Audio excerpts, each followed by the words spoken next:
Di dalam Alkitab tidak disebutkan ya. Wahyu Berarti pertama kalian yang bukan diberikan. pengikut. Sebentar. Dan kitab sebentar, yang Anda sebentar. bawa juga bukan kitabnya Sebentar. Yesus, bukan ajaran Yesus. Jadi, Berarti tidak berarti disebutkan Yesus tidak kapan memberikan legitimasi wahyu terhadap penulis-penulis bentar. kitab saudara. Bentar, bro. Coba, Bang. Silakan. Wahyu Jadi, pertama. wahyu pertama diberikan kepada Yesus itu tidak dijelaskan ya. Cuman Masa Yesus tidak itu dijelaskan? berfirman, Yohanes Iya, 17 nomor 8 segala firman. Segala firman. Pertanyaan saya, segala firman itu Yesus sampaikan sekaligus atau step by step? dia itu datang dari Bapa. Jadi Bapa Dia yang itu keluar datang dari Bapa. daripadanya. Saya bertanya, itu firman yang keluar Yesus dari terima mulutnya. dari Tuhannya Apa itu yang disampaikan dari mulut secara Yesus bertahap atau itu sekaligus? adalah Ini jalan firman bengkok dari juga, Bapanya. jalan bengkok. Ya? Orang Jadi begitu, tanya bro. baik-baik kok. Ya. Pertanyaan Masalahnya, saya, justru di dalam Yesus Al-Quran ini tidak. menerima firman Kepada Muhammad.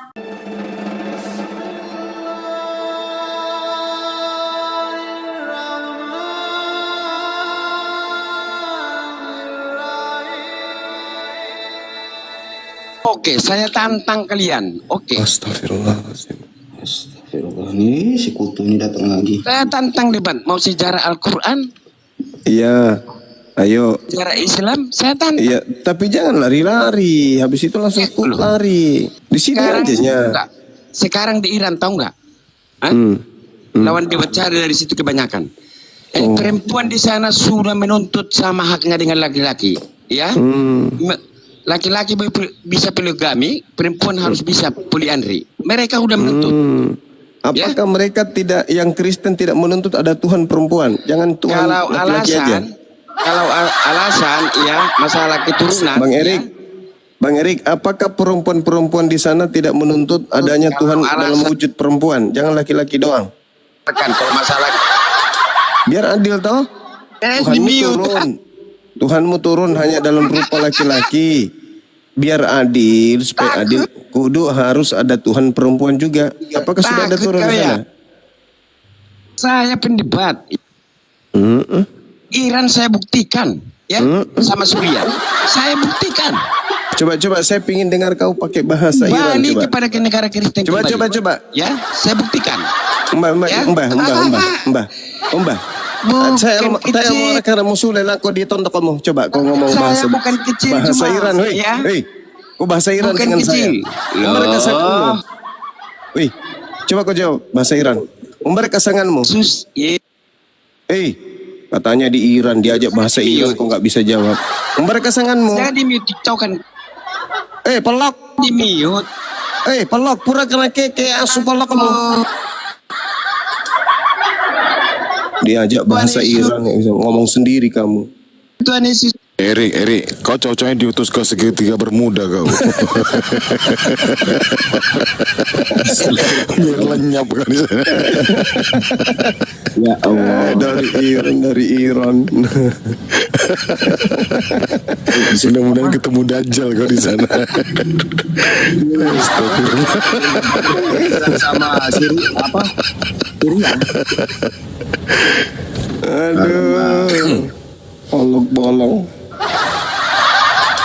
Izin Gurunda Bang Suma, saya mau tanya sedikit ke Tiba-tiba Bang Zuma bisa bahasa Iran Bang ya? Oh iya dong. Memang betul dari bahasa Iran Bang? Iya.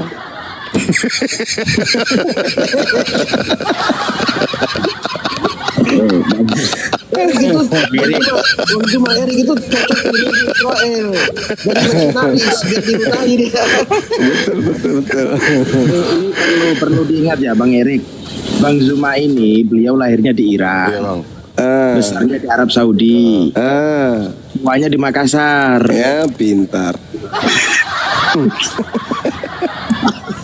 Aduh, jadi pendebat di Iran. Di Indonesia nggak bisa berdebat, hanya cuma ngoceh-ngoceh aja. Kalau naik itu entah dari negara mana lagi, mungkin dari negara. Memang betul dia pernah di Iran Bunda, jadi TKW di sana. Grasesman, Kristen Muslim, Grasesman, Grases, Ah, ini mantap suaranya. Ini dia. Mantap Ini nih orang Bang. baik bang. Ini orang baik. Silakan Lanjut Bang. bang Bima. Silakan. Silakan Bang. Iya. Grekesman. Iya. Eh, apa kira-kira yang kita diskusikan ini? Ya, apa yang Anda kuasai? Boleh. Iya, sesuai tema Kristen ajaran manusia. Ah, Coba boleh dipaparkan lanjut. sama. Iya, coba dipaparkan dulu. Baik, abangku. Sejatinya pada dasarnya pencipta langit dan bumi itu tidaklah mungkin kemudian turun ke bumi, sebab bumi ini hanyalah tempat untuk makhluk. Sehingga aturan Tuhan yang berupa pengajaran itu disampaikan kepada para nabi atau para duta atau rasul. Rasul ini menerima dari Tuhan kita, lalu rasul ini menyampaikan kepada umat. Kalau Islam, di dalam Al-Quranul Karim tak ada satupun kata yang bersumber dari ide baginda Rasulullah Muhammad SAW. Seluruhnya adalah wahyu dari pencipta langit dan bumi yang kami imani. Begitu juga selangkah mundur, bertemulah dengan Yesus. Yesus pun demikian, Yohanes 12 nomor 49. Aku tidak berkata-kata dari diriku sendiri. Apa yang aku katakan adalah apa yang diperintahkan oleh Sang Tuhan untuk aku katakan dan aku sampaikan. Jadi posisi para nabi, para rasul Tuhan ini itu sama sebagai penyampai firman. Nah, Islam, agama yang dihasilkan dari lisan baginda Rasulullah Muhammad SAW menjadi dua sumber yang menjadi mantiknya. Yang pertama adalah Al-Quranul Karim sebagai kalamullah. Yang kedua adalah penjelasan baginda Rasulullah Muhammad SAW terkait Al-Quran. Dan penjelasan inilah yang kami sebut hadits. Kami umatnya kemudian menerima dua pengajaran, yaitu Al-Quran dan As-Sunnah. Al-Quran dan uraiannya. Uraian Al-Quran itulah As-Sunnah. Sedangkan agama Kristen ini, yang kami tahu, agama Kristen cakupan prosesi ibadahnya itu semuanya bersumber dari manusia yang tidak pernah menerima wahyu dari Sang Ilahi. Contoh Markus, Lukas, kemudian Paulus, kemudian penulis Matius dan penulis Yohanes. Mereka para penulis Bible itu tidak menerima wahyu dari Tuhannya Abraham, Ishak dan Yakub. Saya ngambil satu kesimpulan supaya abang ini bisa mengerucutkan permasalahan. Contoh, Keluaran 31:14 orang Yahudi di dalam prosesi perkumpulan hari raya beribadah, mereka kemudian disimpul hari Sabat. Mereka di situ mengkuduskan hari itu. Umat Islam Al-Quran, ya ayyuhalladzina amanu idza nudiya lis-sholati mi yaumil jumu'ah. Umat Islam diperintahkan hari Jumat. Yahudi diperintahkan hari Sabtu. Yang bermasalah Minggu. Tak ada perintah Elohim atau perintah Yesus ibadah Minggu. Nah, dari mana kemudian cakupan ibadah hari Minggu menyembah makhluk yang bernama Kristus Yesus ini? Apakah perintah Tuhan? Tak ada. Apakah wahyu dari Tuhan? Tak ada. Lalu dari mana? Dari manusia. Silakan abangku.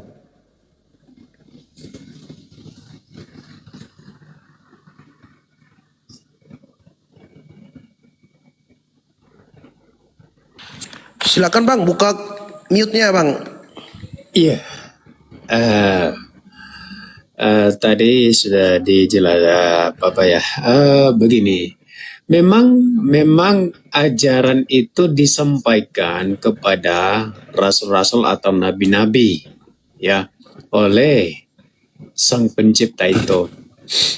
Nah, kalau kita bicara dua arah, Al-Quran juga itu kan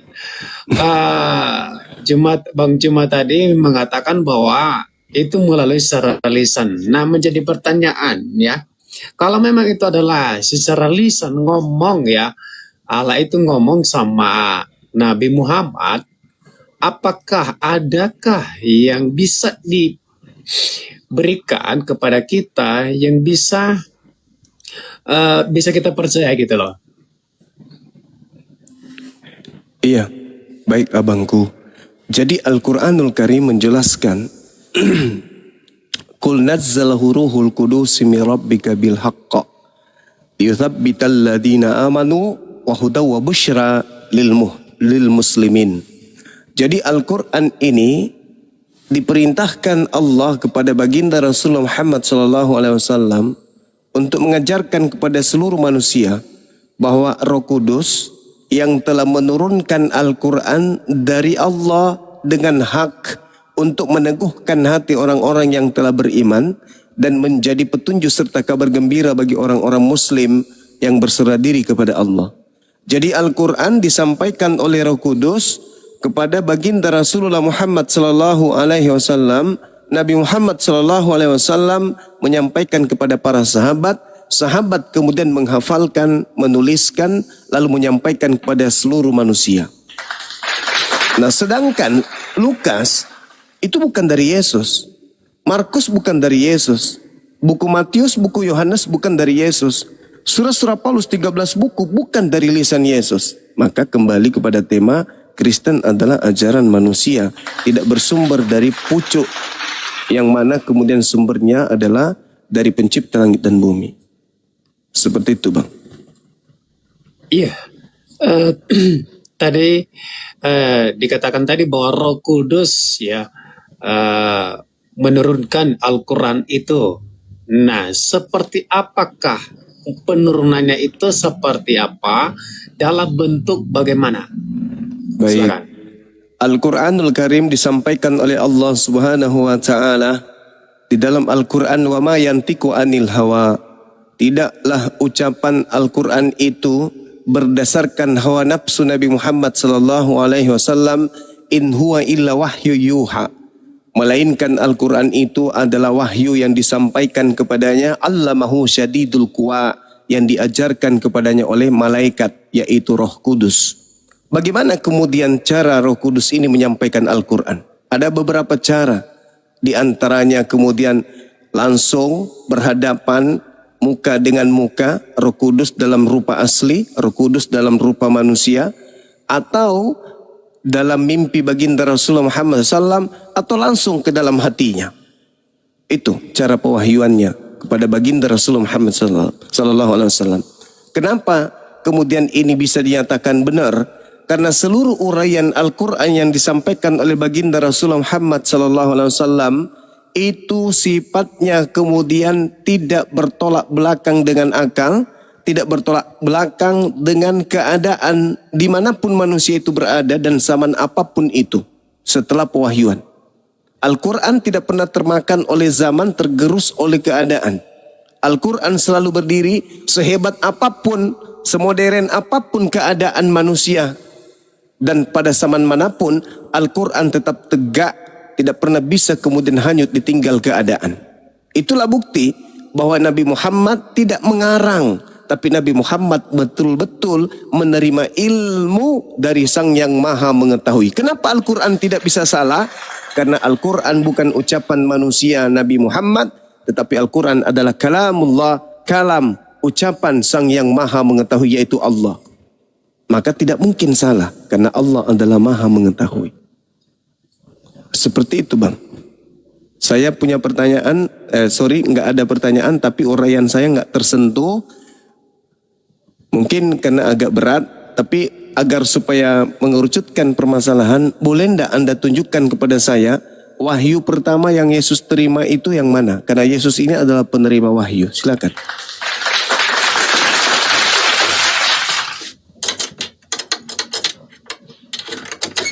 Oke. Ya, karena tidak dilanjutkan untuk menjelaskan tadi, ya saya jawab dengan pertanyaannya apa yang ditanya yang barusan. mana wahyu yang diturunkan pertama kali kepada Yesus. Ya, bicara tentang disampaikan itu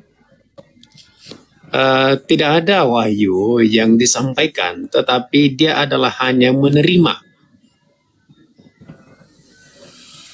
Silakan. Maksudnya gimana bangku ini? Wahyu pertama yang diterima oleh Yesus itu yang mana? Kan di dalam Wahyu 1 nomor 1, inilah wahyu Yesus Kristus yang dikaruniakan oleh Allah kepadanya. Nah, wahyu pertama yang saya maksud itu yang mana, Bang?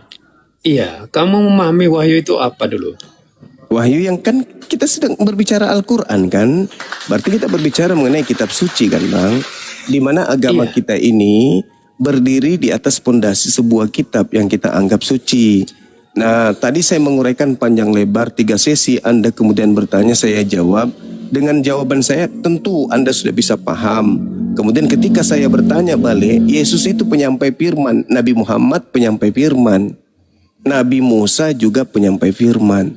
Kalau ditanya firman pertama yang Paulus terima dari Kristus itu yang mana? Tentu Anda bisa tunjukkan, bukan? Karena Paulus menulis surat. Misalnya kalau dikatakan surat pertama yang diterima adalah Roma, maka jelas bunyinya apa? Dari Paulus, hamba Kristus Yesus yang dipanggil menjadi rasul, yang dikuduskan untuk memberitakan Bible, Theos. Nah itu kalau Paulus. Sekarang yang saya tanya Yesus, karena Yesus itu penyampai firman. Yohanes 17:8, segala firman yang engkau berikan telah aku sampaikan tuh. Dia mengatakan dia segala firman. Jangan segala firman. Firman pertama yang Yesus terima. Kalau saudara Kristen ini adalah pengikut Yesus yang adalah Bani Israel, anak Maria yang ditunggu oleh orang Yahudi sebagai Mesias, orang Kristen pasti tahu wahyu pertama yang diterima oleh Yesus asli mana. Karena Yesus dan murid-muridnya senantiasa beriringan, sejalan seia sekata. Setiap kali Yesus menerima firman, Yesus sampaikan kepada muridnya.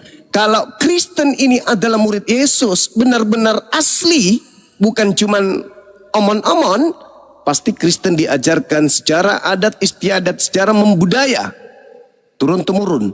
Wahyu pertama yang diterima Yesus adalah bla bla bla bla bla bla bla bla bla bla.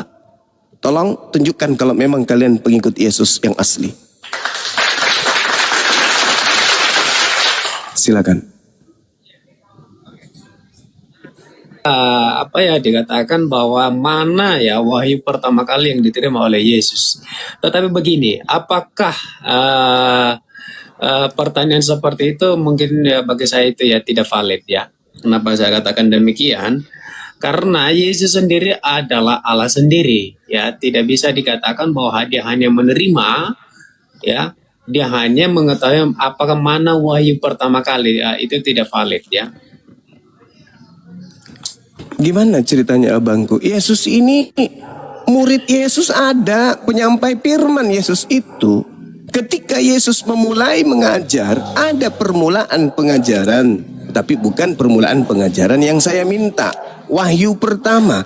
Kalau Kristen ini benar-benar pengikut Yesus, maka tentu kalian akan tahu wahyu pertama yang Yesus terima dari Bapa itu yang mana. Tapi kalau kalian ini cuma penyamar doang, maka kalian tidak akan tahu. Seorang murid pasti dia tahu ketika guru membuka rahasia sebagai guru di hadapan mereka. Aku memulai pendidikanku SD di sini, SMP di sini, SMA di sana dan seterusnya. Dan pengajaran yang sama akan guru sampaikan kepada tradisi muridnya.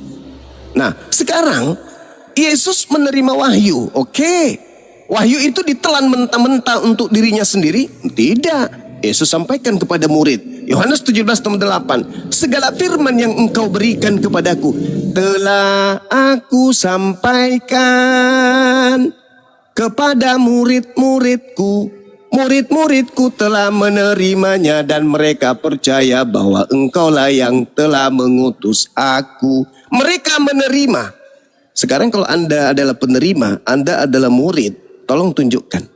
Wahyu pertama yang guru Anda Yesus terima itu dan berikan kepada Anda itu yang mana? Silakan. Iya, begini, kan saya sudah jawab tadi, bukan soal menerima wahyu yang pertama atau bagaimana, ya. Tetapi apa yang diajarkan itu Yesus sangat diterima oleh orang-orang pada saat itu, bahwa ada murid-murid juga mengakui sebagai Allah sendiri. Anda Nah, yang bisa menjadi menunjukkan pertanyaan wahyu tadi, pertama. sebentar, Pak. Ya, Wahyu sebentar, pertama Pak, ya. yang Yesus terima apa? Ya, bukan soal kita bicarakan mana Ya, wahyu itu pertama, soal, mana wahyu itu kedua, soal. atau bagaimana Itu yang segala saya macam. persoalkan, abangku. Untuk Bukan mendeteksi, masalah itu, Pak. untuk Itu mendeteksi kita kalian nggak ini bicarakan murid-muridnya Yesus atau bukan, kan begitu. Saya membacakan dalil. Saya membacakan kita dalil. bicarakan ini, Pak, Yohanes sesuai 17. tema, ya. Kata Yesus, abangku, di dalam Yohanes 14:24, firman yang kau dengar dari mulutku itu bukan dari aku, tetapi dari Tuhan yang telah mengutus aku. Ada firman, murid mendengar. Nah, sekarang kalau Anda murid, tentu tahu mana firman yang pertama yang Yesus sampaikan kepada murid. Kalau Anda muridnya, pasti Anda bisa tunjukkan itu. Iya, artinya begini, Silakan. bukan begitu, cuman ya. Apakah Loh, kok wahyu bukan pertama begitu? itu bukan begitu? Karena Loh, kok bukan begitu? begini, dia datang ke dunia bukan masalah mana wahyu pertama, karena dia bertujuan ke dunia murid. ini bukan masalah menerima wahyu pertama. Itu Tetapi karena Anda bukan muridnya untuk mungkin. menebus. Mungkin karena Anda bukan muridnya, maka Anda kelabakan, Anda nggak tahu. Saya tanya balik ke Juma, ya. Ya. Saya tanya balik, Ya. ya.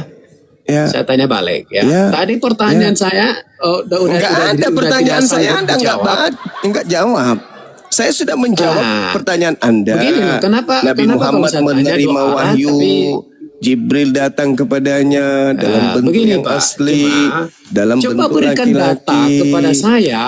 Anda Kalau Nabi terlalu Muhammad kritis. itu memberikan, Anda terlalu kritis kepada saya, sedangkan pertanyaan saya yang begitu sempurna dan juga sederhana. Loh, yang- Wahyu yang pertama yang mengatakan Yesus sempurna terima, kan yang cuma Yesus sampaikan kamu. kepada Itu muridnya itu asumsi mana? Jemaah.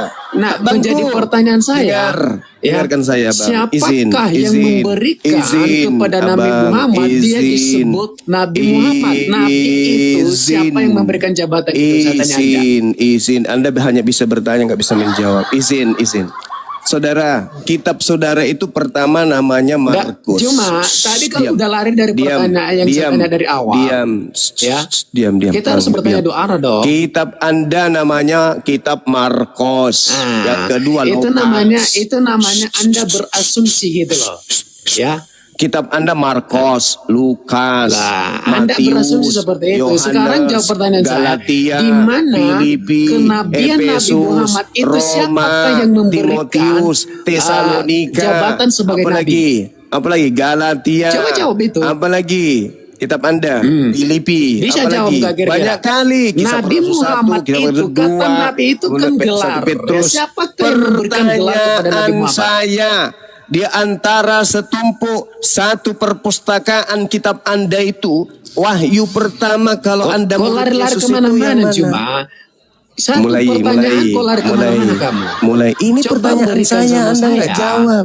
Di mana data? Kalau mau menangis jangan tempatnya di sini, bukan di sini tempatnya. Pertanyaan saya, wahyu pertama yang diterima Yesus kalau Anda muridnya mana? Segala firman yang engkau berikan kepadaku Udah lari. telah aku Di sampaikan mana? kepada mereka. Siapa yang memberi? Siapa yang lari? Anda tadi mencoba untuk menjawab kamu pertanyaan ini, tapi Anda tak sanggup. Sekarang Anda mengatakan lari. Saya masih dari pertanyaan pertama. Saya masih dari pertanyaan pertama, Bang. Wahyu pertama yang diterima Kenapa di-mute Yesus dulu? itu yang Takut, mana? Kalau Anda ini murid Ini modal mute, nggak Yesus, usah. Anda pasti tahu.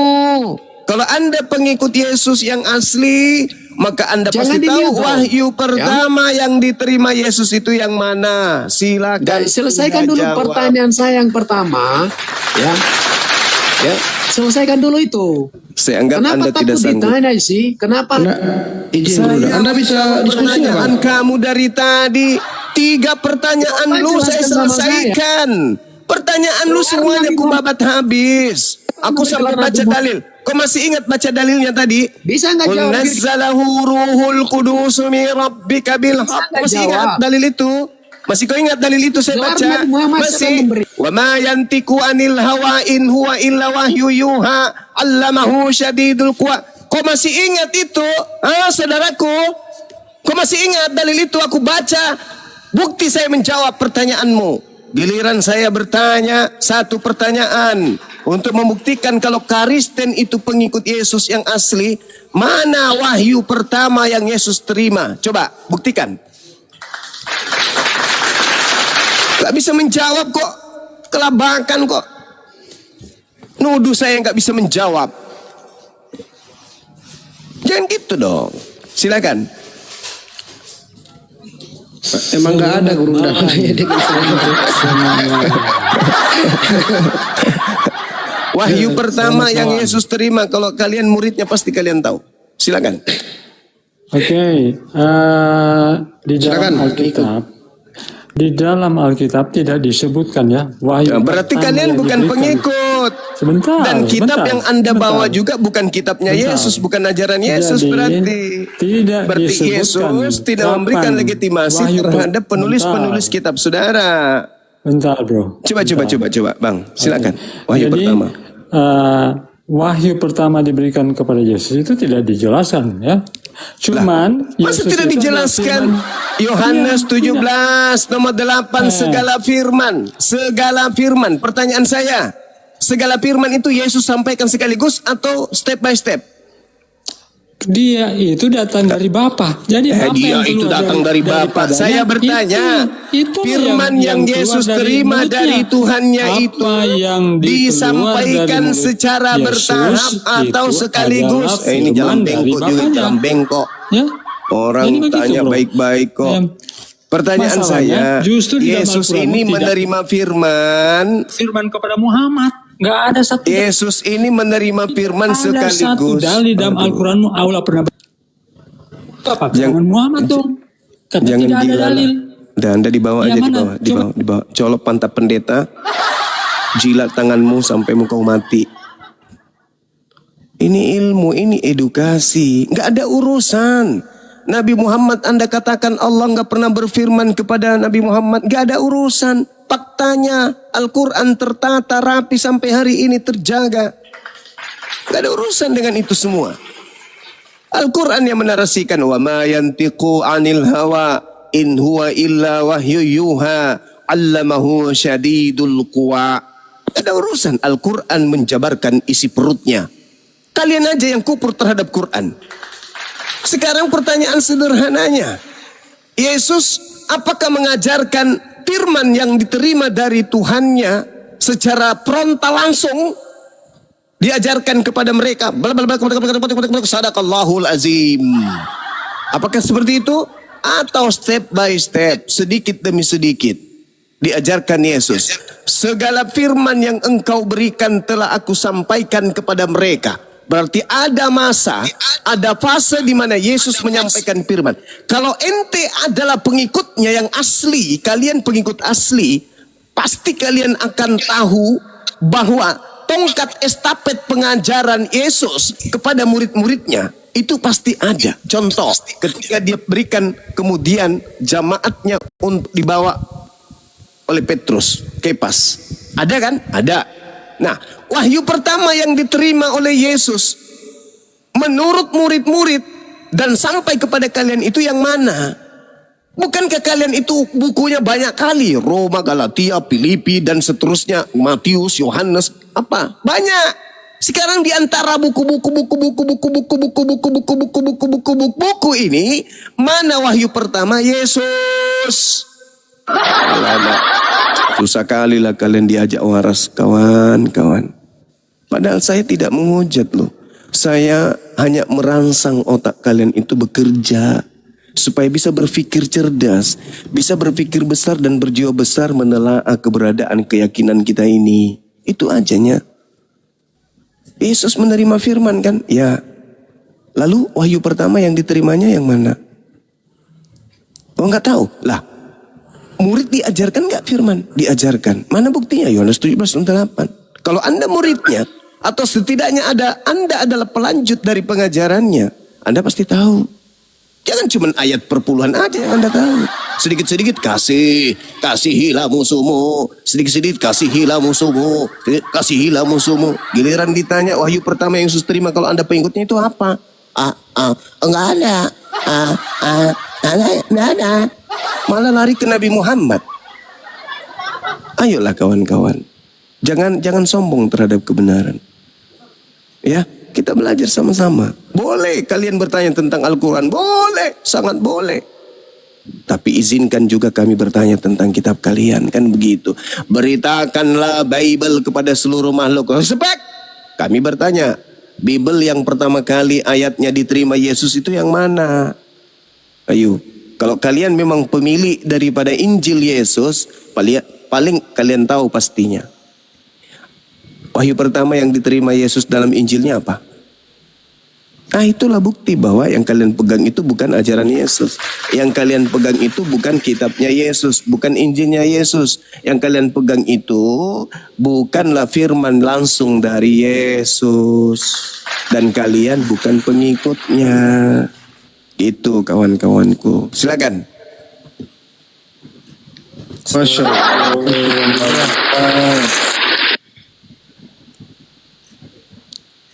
Ya, silakan Bang Alphonse. Bang Zuma di Yohanes 12 ayat 48. Barang siapa menolak aku, tuh. Dia telah menjadi hakimnya. Apa itu? Yaitu firman yang telah aku sampaikan kepada mereka. Kembali kepada pertanyaan. Firman yang pertama yang Yesus sampaikan itu, yang bakal menjadi hakim di akhir zaman itu yang mana? Itu penting. Itu penting. Supaya kita tahu siapa yang bakal kena dalam penghakiman ini. Islam atau Kristen. Penghakiman Yesus berdasarkan kalam yang Yesus terima dari Tuhan. Betul. Yohanes 8 itu yang Anda bawa. Yohanes 12 nomor 48 itu. Betul. Dan firman itu kata Yesus nomor 50-nya adalah hidup kekal. Nah, ayo. Mari kita uji nih. Supaya kita ini jangan nanti malah menyesal gitu loh. Karena firman yang Yesus terima itulah yang akan menjadi cikal bakal alat untuk penghakiman Yesus. Umat Islam datang. Hei Islam, ya paman, kenapa Anda tidak menuhankan aku? Coba Yesus, kau kesini, kau periksa semua firman yang pernah kau ucapkan. Tolong tunjukkan firman yang keberapa yang kau katakan untuk menyembah dirimu. Mana? Tunjukkan ke kami. Oh ini nggak pernah muncul bang. Yang muncul cuma Paulus, Lukas, Markus, Matius. Ternyata ini ada. Jangan salahkan kami. Kami nggak sesaman denganmu. Dan ajaran kami tidak langsung darimu. Yang harusnya Kristen kau tanya. Kenapa Kristen tidak sampai ke situ? Bukankah dia yang mengaku pengikutmu? Bukankah dia yang teriak? Bukankah yang bernubuat mengusir setan bermujizat? Mereka bukan? Ya. Ada nggak mereka mengajarkan itu? Tak ada kan? Tak ada. Lalu kami ingin kau usir. Bukankah kau itu adil? Oh nggak mungkin Islam aku usir. Nah, sampai kepada kami hidup kekal itu mengenal engkau sebagai apa? Sebagai rasul. Nih gereja yang bawa. Dia bikin lembaga. Nama lembaganya Lembaga Bible Indonesia. Yohanes 17 mereka tulis hidup kekal itu diperoleh dengan mengenal engkau sebagai utusan Tuhan. Silakan hakimi kami berdasarkan firman yang pernah kau sampaikan. Islam lolos masuk surga. Sekarang Kristen dihakimi. Sini bungkus. Ini kau berbaris. Kau hari Minggu menyembah saya itu ajaran siapa? Mana firman saya yang berkata sembahlah saya? Mana dalilnya? Aku perintahkan sembahlah Elohim Tuhanmu dan Tuhanku. Hanya kepada dia saja engkau mengabdi menyembah. Terus yang memerintahkan kau menyembah diriku itu siapa? Mana dalilnya? Mana firmannya? Bukankah engkau baca dalam Yohanes 12:48? Siapa yang menolak aku dan tidak menerima firmanku, dia sudah ada hakimnya. Yaitu firman yang pernah aku katakan kepada mereka. Firman itulah kelak yang akan menjadi hakimnya di akhir zaman. Ayo. Mana firmannya untuk menyembah dirinya? Orang Islam diusir masuk ke neraka karena umat Islam tidak menyembah Yesus. Padahal Yesus pernah berfirman sembahlah aku. Mana? Mana dalil itu? Mana firman itu? Ada enggak? Enggak ada. Tidak ada dalil menyembah Yesus. Kristen menyembah Yesus atas dasar apa? Sedangkan kalian akan dihakimi berdasarkan firman. Mana firmannya? Sembahlah aku. Ada?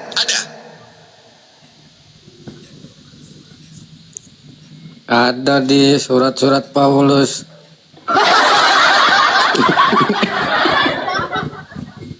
Jelas itu. Ini yang menjadi penghakiman. Tadi di awal saya bertanya wahyu pertama.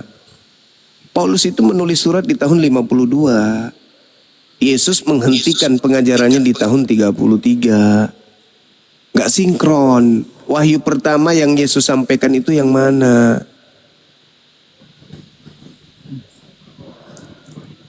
Tapi kan yang mengikuti Yesus itu kan Kristen, Bang Juma. Kristen yang mana? Umat Islam tidak Yesus yang mana yang tidak kalian lolos ikuti? di situ. Coba. Yesus anak Maria lah. Coba begini, kita uji coba aja dulu. Siapa yang kemudian lebih pantas masuk surga berdasarkan ajaran Yesus? Hidup kekal itu menurut Yesus adalah mengenal Yesus sebagai apa, Bang? Mengenal Yesus sebagai apa untuk memperoleh hidup kekal? Yang kau utus. Ya, mengenal dia sebagai apa? Utusan. Kalau utusan Bapak. Kalau kita mengenal utusan, berarti dia bukan pengutus kan?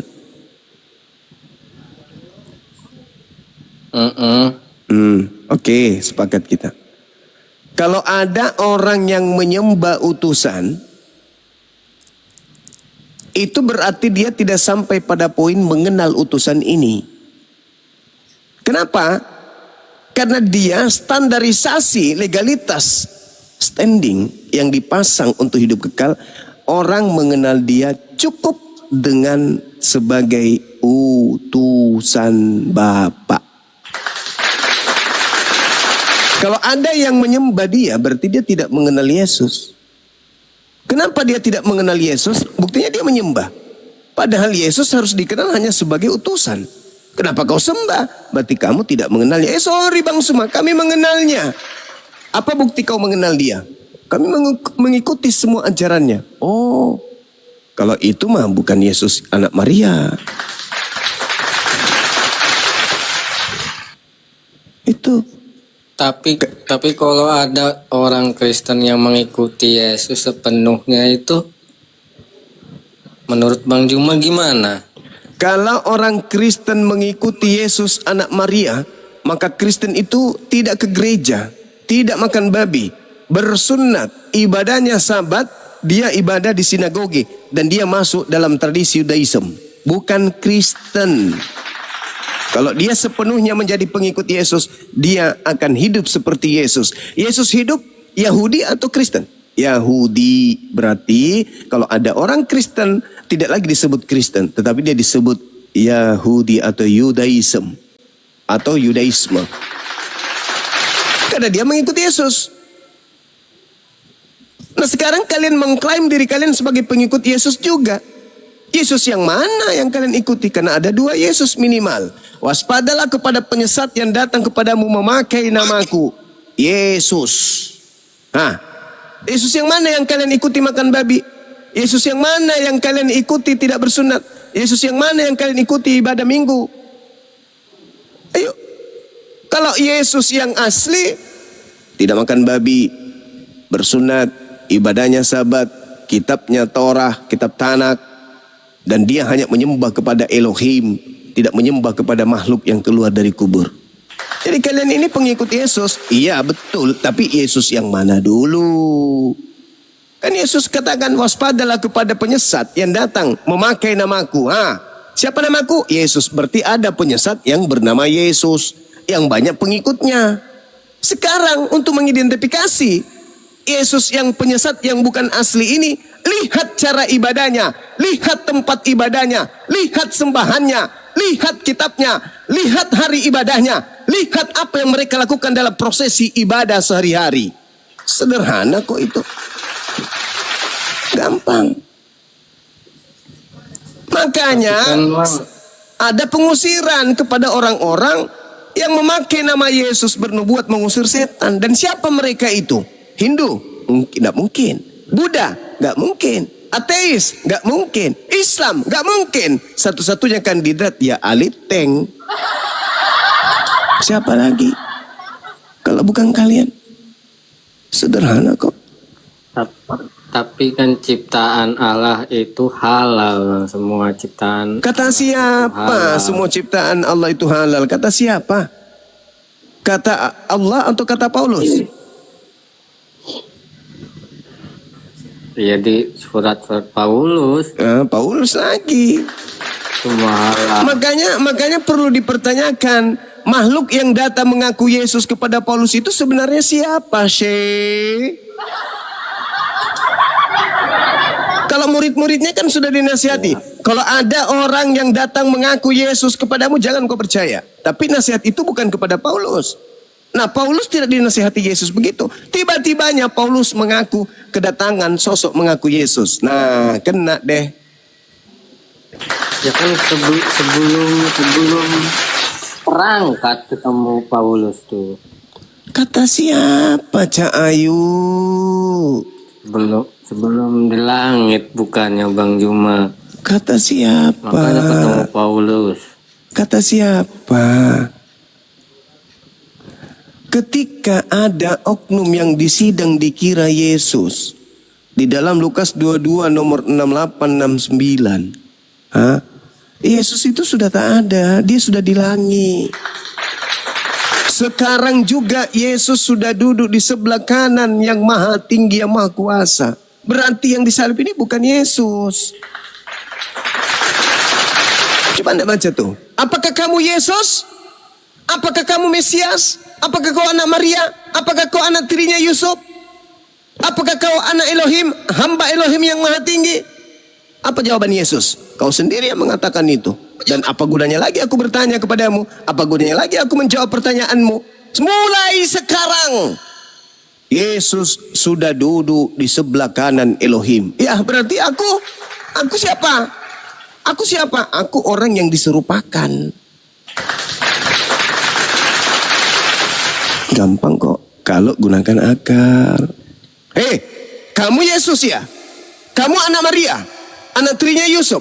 Kamu Mesias? Jawab. Kamu anak Elohim? Jawab. Apa jawabnya orang yang disidang itu pada saat ingin disalib? Apa jawabannya? Kamu sendiri yang mengatakan itu. Apalagi gunanya aku menjawab, dan apalagi gunanya aku bertanya. Mulai sekarang Yesus sudah duduk di sebelah kanan Tuhan yang Maha Kuasa. Lalu siapa ini? Ada berapa Yesus rupanya? Satu. Terus yang duduk di atas di sebelah kanan Bapa itu siapa? Yesus. Yang disidang siapa? Yesus juga. 2 dong. Yudas paman. Itu baru kena. Kenapa orang Islam tuh ingin banget Yesus itu tidak disalib? Dan kenapa orang Kristen seperti iblis ingin sekali Yesus yang disalib? Kok balik nanya Bang? Ya, harus. Ya kan, Saya jawab. Kenapa kenapa Yesus ingin kali umat Islam itu jangan disalib? Pertama, karena karena Yesus menubuatkan. Apa kata Yesus? Ketika datang roh kebenaran, roh kebenaran, umat Islam dalam dirinya ada roh. Kalau roh yang ada di dalam umat Islam yang membuat para umat Islam ini hidup, bisa berpikir, bisa berbicara, bisa memberikan argumentasi, maka roh yang ada dalam diri umat Islam adalah roh kebenaran. Kalau mereka punya roh mengajarkan mulut mereka untuk berbicara memuliakan Yesus. Yohanes 16 kata Yesus, apabila datang roh kebenaran itu, maka dia akan memuliakan aku. Ayo, kenapa umat Islam itu tidak ingin Yesus mati terkutuk? Kenapa umat Islam tidak ingin kemudian Yesus itu ditampar, diludahi, diseret, ditoncok, digantung, ditombak, dibunuh, dikutuk? Kenapa umat Islam nggak mau? Karena roh yang ada pada diri umat Islam tidak menyampaikan kemuliaan tentang Yesus. Artinya bahwa roh kebenaran itu bekerja pada diri masing-masing umat Islam. Pertanyaannya, kenapa kemudian iblis ingin Yesus disalib?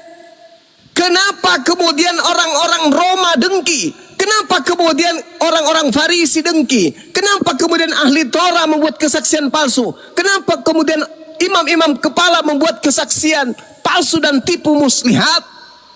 Dan kenapa iblis kudu merasuki Yudas untuk menyalib Yesus? Kenapa? Karena kejahatan membenci Yesus. Dan Kristen pingin kali melakukan hal yang sama, yaitu Yesus kudu disalib, Yesus wajib disalib, Yesus kudu ditampar, diseret, dikutuk, dan dikutuk. Pertanyaannya, roh apa yang ada di dalam diri Kristen? Suaranya putus-putus. Roh apa yang ada di dalam Kristen sampai Kristen ingin kali Yesus itu terkutuk, bukan memuliakan Yesus? Roh apa yang ada dalam diri kalian? Jawab. Izin saya bantu jawab, Bang Juma. Silakan. Karena iblislah yang menjadi bapaknya. Maka kamu ingin melakukan keinginan bapakmu. Apa itu? Membunuh Yesus. Kenapa kalian ingin kali Yesus dibunuh? Karena iblislah yang menjadi bapak lo. Yesus mengatakan, apabila roh kebenaran itu datang, maka dia akan memuliakan aku. Kalian senang kali halilintar, dosa-dosa kita sudah ditebus di atas tiang salib oleh Yesus dengan jalan enak kali. Ya, kenyataannya kan gitu Bang Juma. Nah sekarang kalau kenyataannya begitu, oke, saya ikuti. Kenyataannya gitu maksud lo. Sekarang orang yang digantung lalu mati terkutuk oleh Elohim, itu kemana? Ke neraka atau ke surga?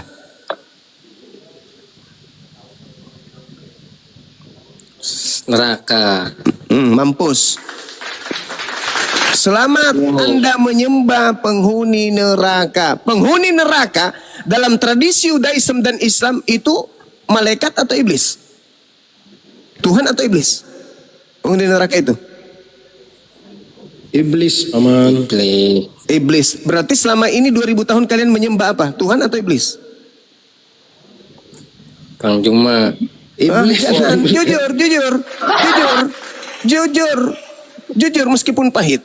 2000 tahun lamanya Anda menyembah Tuhan atau iblis? Bang Juma, apakah Tuhan itu membatalkan hukum-hukum dahulu? Tuhan tidak pernah membatalkan hukum-hukumnya kecuali kepada nabinya.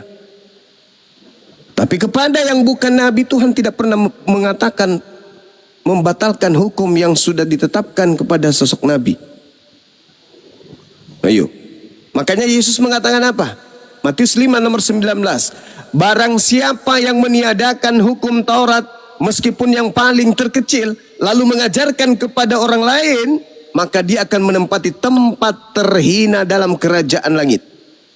Pertanyaannya, apakah Paulus meniadakan hukum Taurat meskipun yang paling terkecil? Menggenapi Paulus. Menghadapi.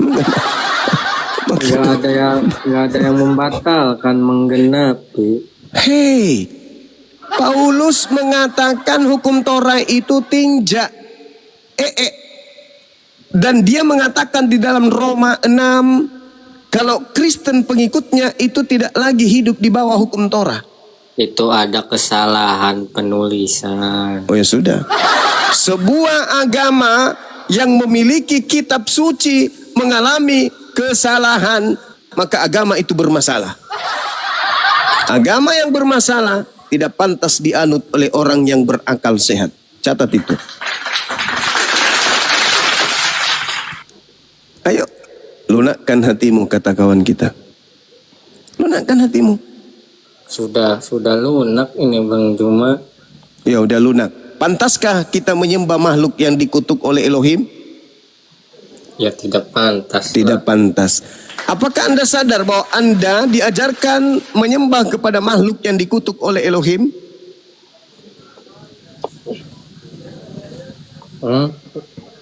Atau gini, di dalam tradisi kekristenan, yang dikutuk Tuhan atau iblis? Tuhan itu menanggung kutuk. Menanggung kutuk Taurat. Saya ulang pertanyaannya. Yang dikutuk itu Tuhan atau iblis? Enggak ada, kan Yesus salib itu kan menanggung kutuk. Gimana? Iya, sekarang bukan itu pertanyaan saya. Yang dikutuk dalam tradisi Kristen, Tuhan atau iblis? Tuhan. Karena Tuhan menanggung kutuk. Ingat ya, teman-teman, di sini ada 4.000 mata memandang, di YouTube ribuan memandang. Saudara kita mengatakan yang dikutuk ini tradisi Kristen. Saya bertanya, dalam tradisi Kristen yang dikutuk Tuhan atau iblis? Kata saudara kita yang Kristen ini, dalam tradisi Kristen yang dikutuk itu iblis. Kita lihat dalam tradisi Yahudi, yang dikutuk itu adalah iblis, ular tua. Ternyata di Kristen yang disembah adalah yang dikutuk. Yang dikutuk dalam tradisi Yahudi apa? Menanggung kutuk, Bang Juma. Enggak, yang dikutuk di Ganbi Eden oleh Tuhannya Yahudi siapa? Iblis. Yang dikutuk dalam tradisi Yahudi adalah iblis, yang disembah di dalam tradisi Kristen adalah yang dikutuk. Islam datang nih, wa iyyaduuna illa syaitanan marida. Sesungguhnya yang orang kafir sembah adalah iblis yang terkutuk. Nyambung nggak tuh? Nyambung nggak? Ya dicocok-cocokin Nyambung. Subhanallah. Sekarang kalau dicocok-cocokin, orang Yahudi dalam tradisi agamanya yang dikutuk adalah iblis, Kristen datang yang disembah adalah yang dikutuk. Betul? Iya betul. Oh ya udah, selesai kita. Innalillahi wa inna ilaihi rajiun. Anak-anak Islam, adik-adikku sekalian, mudah-mudahan kalian bisa mendapatkan pelajaran pada malam hari ini. Kalau kalian ingin menyembah makhluk yang dikutuk oleh pencipta langit dan bumi, silakan Anda keluar dari Islam. Tapi na'udzubillah summa na'udzubillahi min zalik. Jelas ya? Baik yang Kristen maupun yang Islam, udah dengar ya? Bahwa di Kristen yang disembah itu yang dikutuk. Menanggung kutuk, Bang Juma. Apapun itu. Iblis masuk ke neraka menanggung apa? Iblis masuk ke neraka menanggung apa? Menanggung kutuk juga. Ini loh Bang Juma. Qulu amanna billah wa ma unzila ilaina wa ma unzila ila Ibrahim wa Ismail wa Ishaq wa Yaqub wal asbati wa ma utiya Musa wa Isa wa ma utiya nabiyyuna min rabbihim la nufarriqu baina ahadin minhum wa nahnu lahu muslimun. Dah, berimanlah kepada apa yang disembah oleh Nabi Ibrahim, Ismail, Isa. Jangan menyembah kepada makhluk yang terkutuk.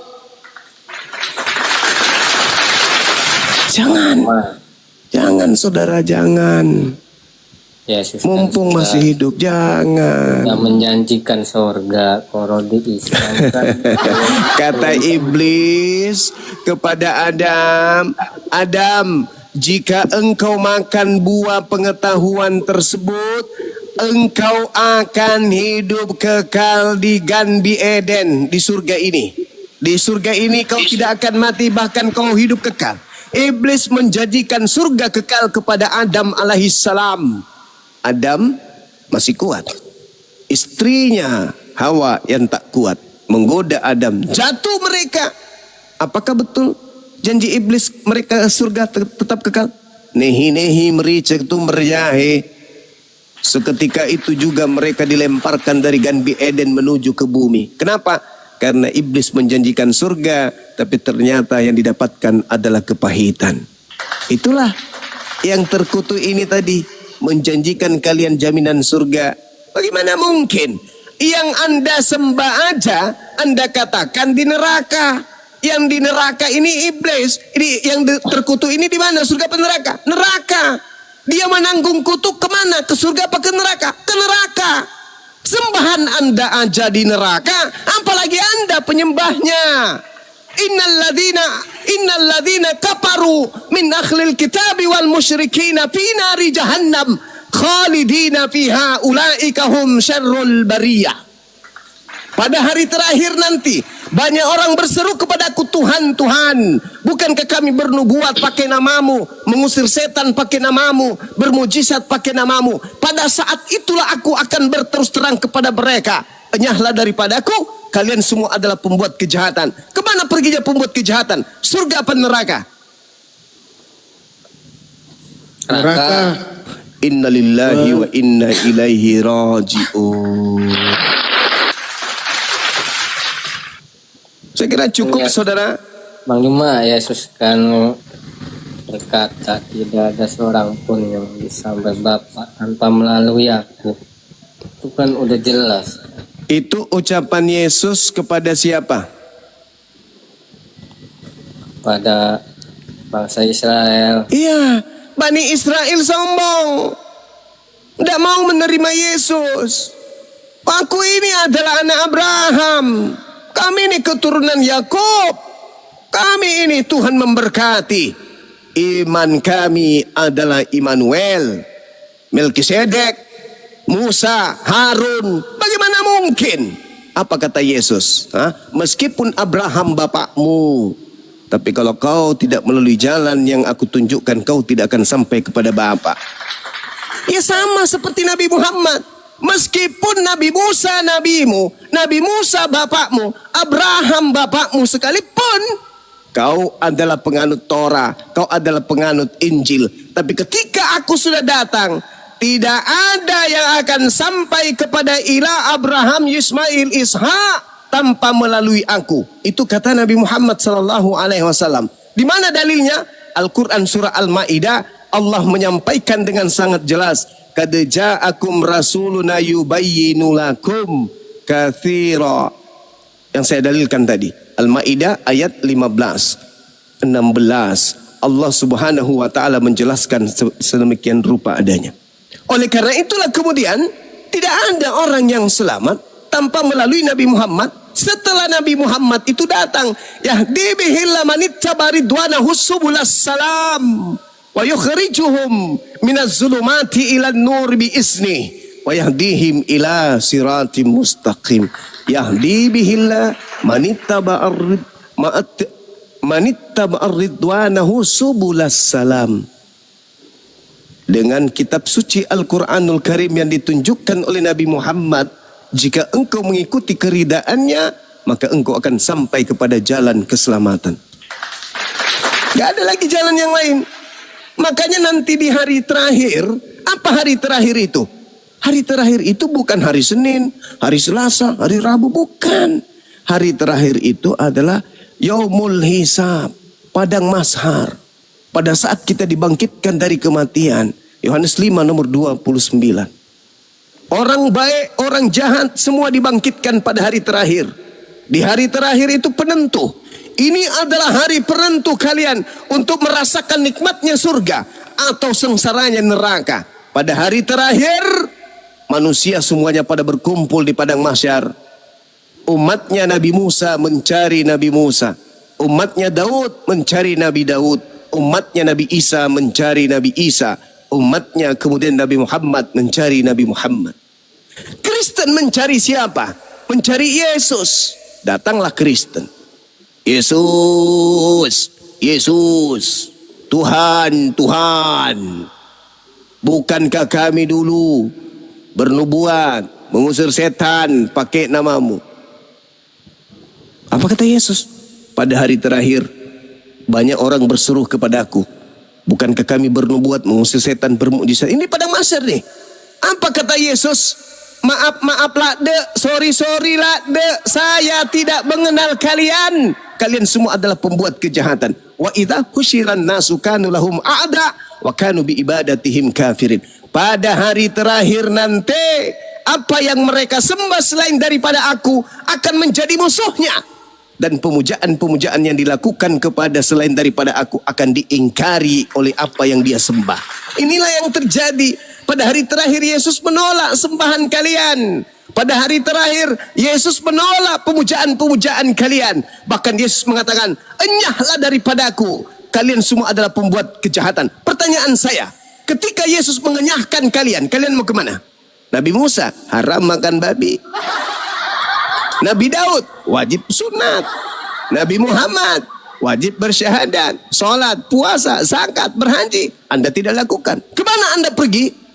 Dakhalal nar, masuk ke dalam api neraka jahannam.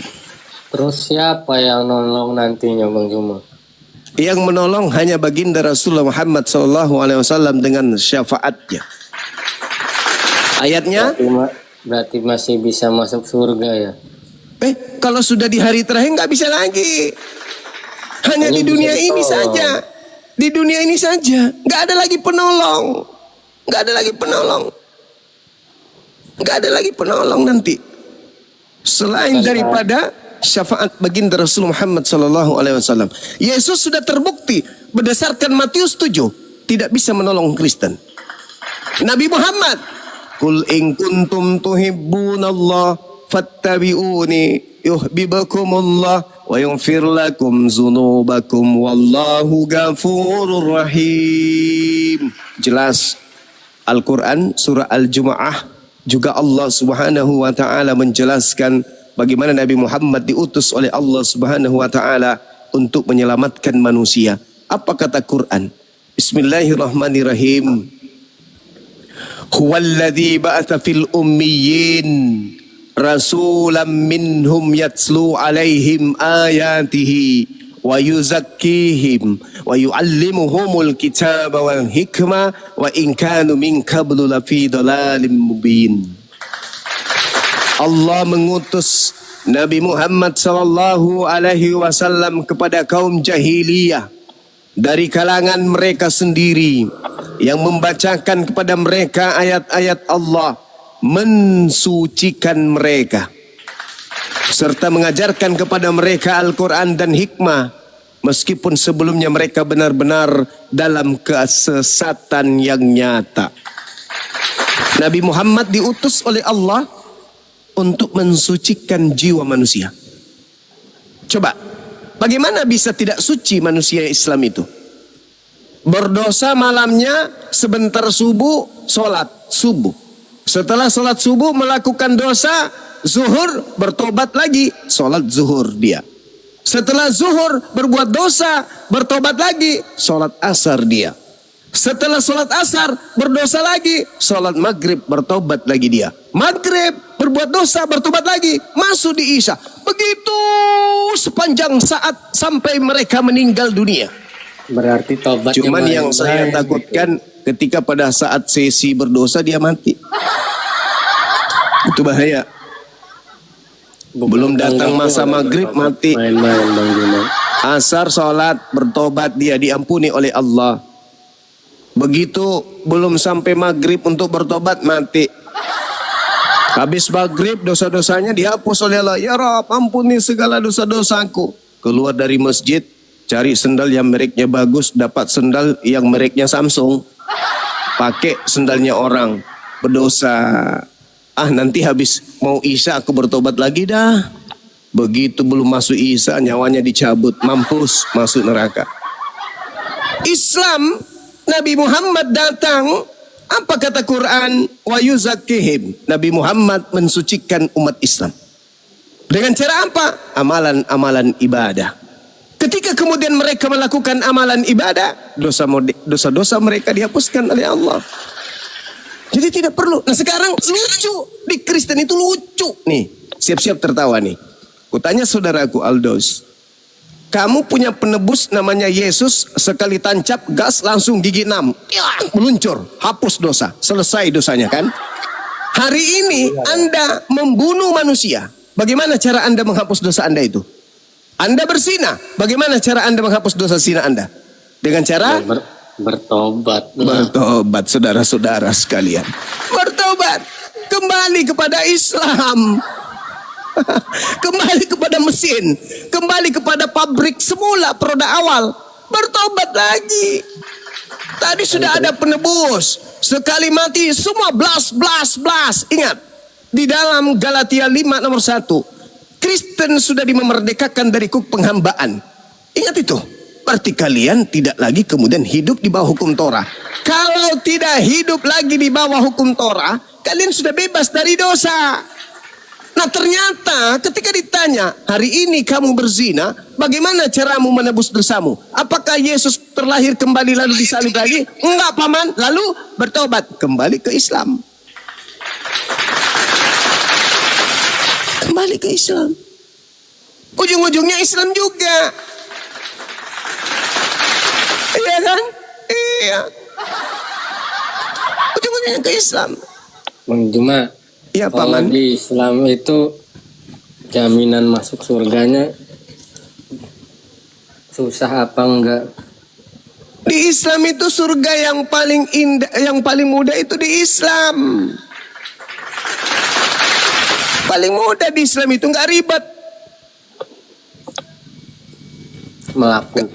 Melakukan apa aja. Di Islam itu, Bung, dikatakan di dalam Al-Qur'anul Karim, surah Fussilat ayat 30. Mudah-mudahan saya tidak keliru. Apa kata Allah? Innal ladzina qalu rabbunallah thumma istaqamu tatanazzalu alaihimul malaikatu alla takhafu wa la tahzanu wa abshiru bil jannati allati kuntum tu'adun. Mudah di Islam itu. Sesungguhnya orang-orang yang berkata Tuhan kami adalah Allah, kemudian tetap dalam pendiriannya, akan turun malaikat-malaikat kepada mereka seraya berkata, janganlah kamu takut dan bersedih hati, serta bergembiralah dengan memperoleh surga yang telah dijanjikan Tuhanmu kepadamu. Subhanallah. Mudah kan? Innalladzina qalu rabbunallah. Barang siapa yang berkata Allah adalah Tuhanku dan teguh terhadap pernyataannya itu, maka dia akan masuk surga. Selesai. Gampang kan? Gampang. Terus kalau udah di surga itu masih sholat 5 waktu gitu. Wah, surga itu tempat menerima upah. Makanya ad-dunya sijnul mu'min wa jannatul kafir. Dunia ini penjara bagi umat Islam. Makanya umat Islam itu pingin juga mereka itu menikmati makanan-makanan yang nikmat, tapi haram. Sabar. Pingin juga menikmati minuman-minuman yang nikmat, tapi haram. Sabar, jangan lakukan. Pingin juga merasakan yang bodinya gitar, yang kulitnya putih, yang kuning, yang coklat, biru, hijau di langit yang biru. Pingin juga umat Islam itu merasakan, apalagi aku Bang Suma. Tapi sabarlah, la taqrabuz zina. Sabar. Tapi kalau orang kafir, dunia ini adalah surganya. Segala sesuatu halal, segala sesuatu boleh. Jangan lagi kau mau diperhamba.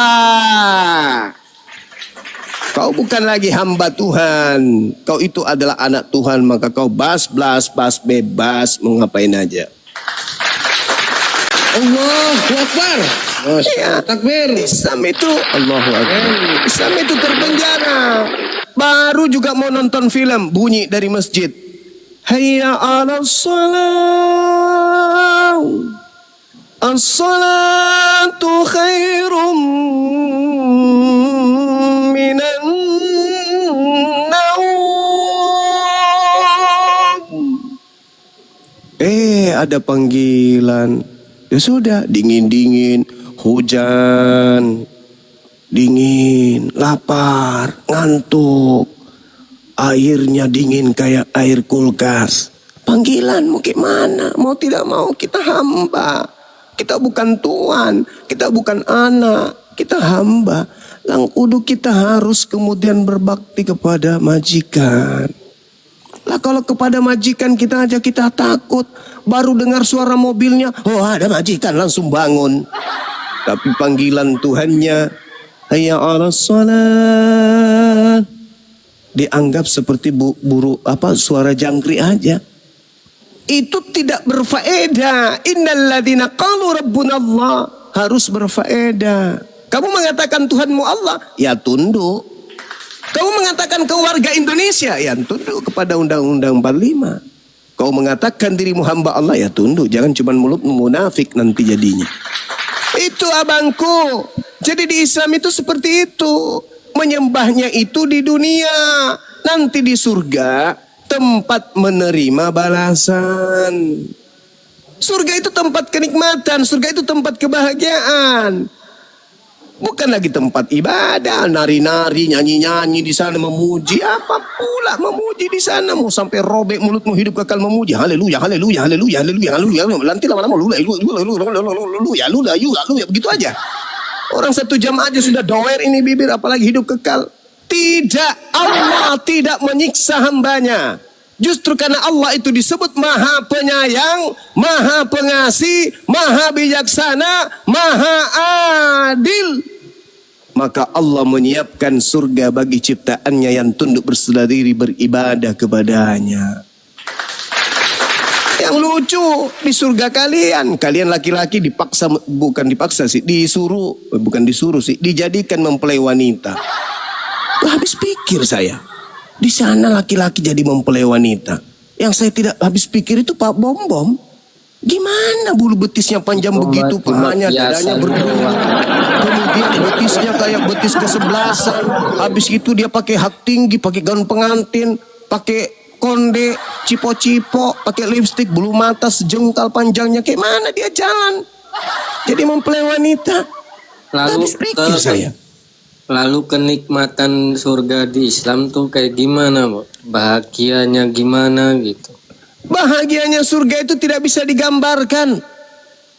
Surga bahagianya seibarat samudra.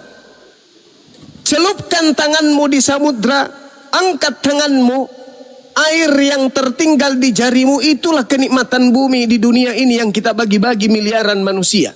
Sedangkan samudra, itulah kebahagiaan yang disediakan oleh Allah di dalam surga. Gak bisa tidak terbayang nikmatnya surga itu, gak terbayang. Cuman Allah memberikan garis gambaran kepada kita sebagai batas kemampuan berpikir. Apa itu? Wanita, harta, tahta. Itu yang Allah berikan. Karena hanya itu yang mampu kita telah. Manusia bahagia karena harta, betul? Betul. Manusia bahagia karena pangkat kerja. Betul, betul. Wanita adalah sebagai alat untuk bahagia. Bukankah di surga itu tidak butuh kenikmatan dunia, sedangkan harta wanita itu kan memang betul, bukan lagi kenikmatan dunia, tetapi kenikmatan surga. Bukan kenikmatan dunia lagi. Kalau kenikmatan dunia gue masak, kok jadi gue masak perginya ya? Saudaraku Aldaus, kalau kenikmatan surga itu bang, contoh makan. Setelah makan dia hanya sebatas di tenggorokan aja, habis itu keluar di jamban. Di surga nggak ada jamban. Makanan yang masuk ke dalam tubuh kita itu keluar dari tubuh berupa apa? Uap, berupa keringat yang harum. Bukan lagi kemudian berupa kotoran, enggak. Kamu bersenggama dengan pasanganmu, dengan istrimu di sana, tidak ada lagi keluar sperma, enggak. Yang keluar hanya uap harum. Kemudian, jadi enggak ada lemahnya. Kalau kenikmatan di bumi, keceprak, langsung loyo dia, kayak ayam. Kalau di surga enggak. Kalau suami istri di dunia itu mengalami perceraian, Apakah di surganya? Enggak ada perceraian di surga, enggak ada. Kan di buminya perceraian, Bang Juma. Itu di bumi. Ya Itu di maksudnya bumi. di surganya ketemu lagi enggak gitu? Sedangkan Ketemu. Al-Quran kan menjelaskan surah saling Ar-Ra'd. membenci. Oh, di surga nggak ada benci, Bang. Nggak ada benci, nggak ada dengki, nggak ada iri, nggak ada hasad, tidak ada sirik di sana, nggak ada cemburu, nggak ada. Yang ada cuman kesucian doang. Di sana tempat suci, nggak ada lagi kebusukan. Ah, kita gosip yuk, nggak ada. Namanya surga itu tempat suci. Yang masuk di sana yang hatinya suci, jadi nggak ada iri. Dicabut oleh Allah. Rasa iri dicabut, rasa dengki dicabut, cemburu dicabut oleh Allah. Sakit, tua, itu dicabut. Sakit gigi nggak ada lagi di sana. Apalagi panu, nggak ada. Makanya orang panuan tidak masuk ke Balikan sana. di surga itu. Kenapa? Balikan berarti suami istri lagi. Iya. Al-Quran surah Ar-Ra'd ayat 23 Allah subhanahu wa ta'ala menjelaskan. Itulah indahnya Islam. Jannatu adnin yadkhulunaha wa man salaha min abaihim wa azwajihim. Surga-surga Aden, mereka umat Islam memasukinya bersama dengan orang soleh dari keturunan mereka, istri mereka, suami mereka, dan keturunan anak-anak cucu mereka. Jelas itu. Sekarang kalau Anda kemudian pergi ke Dubai seorang diri, istri Anda tinggalkan di sini dengan anak, bahagia mungkin iya. Tapi mau sampai kapan Anda bahagia anak istri Anda di Indonesia, menderita Anda bahagia di sana? Bahagia yang sempurna adalah ketika Anda membawa anak istri Anda bersama-sama ke Dubai, liburan di sana. Iya kan? Itu pun ada ujungnya. Ada masa Anda harus pulang ke Indonesia lagi. Tapi kalau di surga bersama dengan orang-orang yang Anda cintai, Masya Allah, subhanallah. Nah sekarang di Kristen yang unik itu apa? Tidak boleh menduakan istri. Tapi di surga masih bersama istri enggak? Enggak. Ya kan udah sendiri-sendiri di sana. Nah apa bahagianya kalau begitu sendiri-sendiri? Ucok sendiri, tangan sendiri, mata sendiri. Apa enaknya di sana? Itu bukan surga, itu neraka namanya. Ya kan udah urusan masing-masing itu mah. Alamak, sekarang saya tanya sama saudara. Anda punya ucok? Ucok. Iya. Ada? Ada ucok lagi anteng. Nah, ucoknya ini kadang marah kan? Marah, apalagi bangun tidur. Kalau dia marah, apakah dia butuh untuk disayang? Butuh lah. Butuh. Kalau kau di surga ucokmu marah, terus kau tidak bisa melakukan itu surga atau neraka? Masa di surga melakukan gitu ucoknya Bang Juma? Ya Allah ya Karim. Sekarang saya tanya sama saudara. Ketika saudara melakukan itu dengan istri saudara, itu buruk enggak? Enggak. Nah, enggak. Terus kenapa Allah memberikan kenikmatan kepada kita lantas kita ingin kufur? Yang salah itu kalau Tuhan menciptakan kita dalam bentuk sempurna, dalam bentuk fi aksani takwim, kemudian masuk ke surga, ada ucok tapi ucok tidak pernah dicolek, gak pernah diajak semedi, gak pernah diajak lari pagi, gak pernah diajak olahraga, ada lambung tapi tidak pernah diisi. Bagaimana ceritanya? Apa kenikmatan itu? Nah, sedangkan di surga itu penuh dengan buah-buahan, penuh dengan makanan. Anda punya lambung, Anda punya mulut, Anda punya tenggorokan, Anda punya lidah, Anda punya mata. Melihat buah-buahan, apa kata kepala Anda? Kira-kira? Enak itu. Ya, dan kalau ternyata Anda kena sariawan, gigi Anda nggak ada di sana, Anda nelan liur, kerongkongan Anda gatal, lambung Anda minta diisi, tetapi ternyata tidak bisa, itu surga apa neraka? Penyiksaan itu. Penyiksaan. Oh, cerdas anak ini. Cerdas. Antum cerdas. Tapi gimana kalau setiap agama itu menawarkan surga? Apa syaratnya dulu? Yesus menawarkan surga juga, betul. Surga yang ditawarkan oleh Yesus itu apa? Apabila kau mengenal Yesus sebagai Tuhan atau sebagai utusan Tuhan? menuruti perintah Bapa itu baru Dan saya. mengenal Yesus sebagai Tuhan atau utusan Tuhan? Dua-duanya. Nggak bisa ke surga ente. Nggak bisa ke surga. Nggak bisa ke surga ente. Tidak bisa. Karena memang Anda penyembah yang makhluk dikutuk ini, maka lisan Anda tertuntun untuk sampai ke neraka. Maaf, tidak mungkin Anda akan mengatakan, oh hidup kekal itu Bang Suma apa? Mengenal Yesus Kristus yang diutus. Tidak mungkin Anda mengatakan itu sementara yang bersarang di dalam tubuh Anda adalah makhluk yang terkutuk. Nggak mungkin. Mustahil. Coba saya tanya umat Islam di sini. Siapapun bisa menjawab.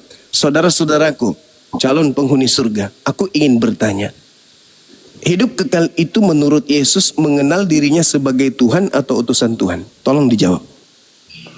Utusan, Abang. Gampang kali. Kenapa bisa seperti itu dengan lincah? Kenapa bisa?